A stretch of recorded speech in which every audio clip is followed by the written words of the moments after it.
Pater Sergio, vous avez donc célébré la messe avec quelques représentants de la communauté portugaise ici à la cathédrale ce soir. Voilà, comment vous avez vécu cette messe devant une cathédrale vide et comment vous vivez ce temps de confinement, comment vous essayez de garder le contact avec tous les membres de votre communauté?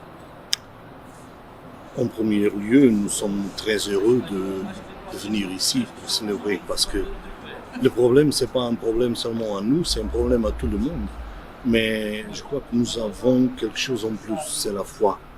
Et la foi en Marie, Notre-Dame de Fatima, Notre-Dame consolatrice des affligés, c'est Marie. Et pour nous, c'est toujours une chose tellement heureux de venir, de célébrer la foi et d'être ensemble.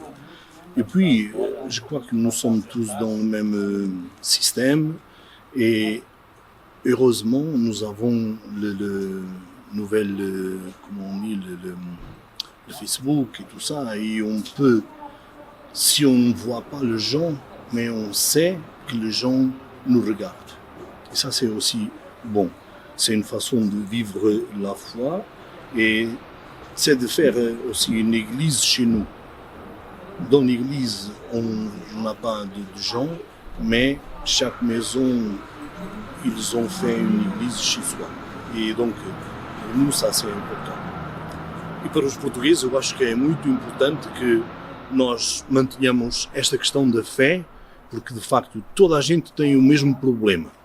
Todos nós enfrentamos as mesmas dificuldades, mas quem tem a fé tem uma mais-valia. E por isso é que neste importante mês de maio, neste momento em que celebramos o octavo, é muito bom que nós possamos virar-nos para Maria, Nossa Senhora Consoladora dos Aflitos, Nossa Senhora de Fátima, é a mesma Maria, é a nossa mãe. E essa mãe está sempre a indicar-nos o caminho para Jesus. E por isso aquilo que nós podemos pedir neste momento de dificuldade é que ela nos pegue ao colo, como a mãe pega ao colo a criança quando chora. Nós estamos aflitos, viramos-nos para Maria, Consoladora dos Aflitos, para que neste momento de aflição ela possa interceder por nós e de facto nos possa levar melhor a Jesus Cristo.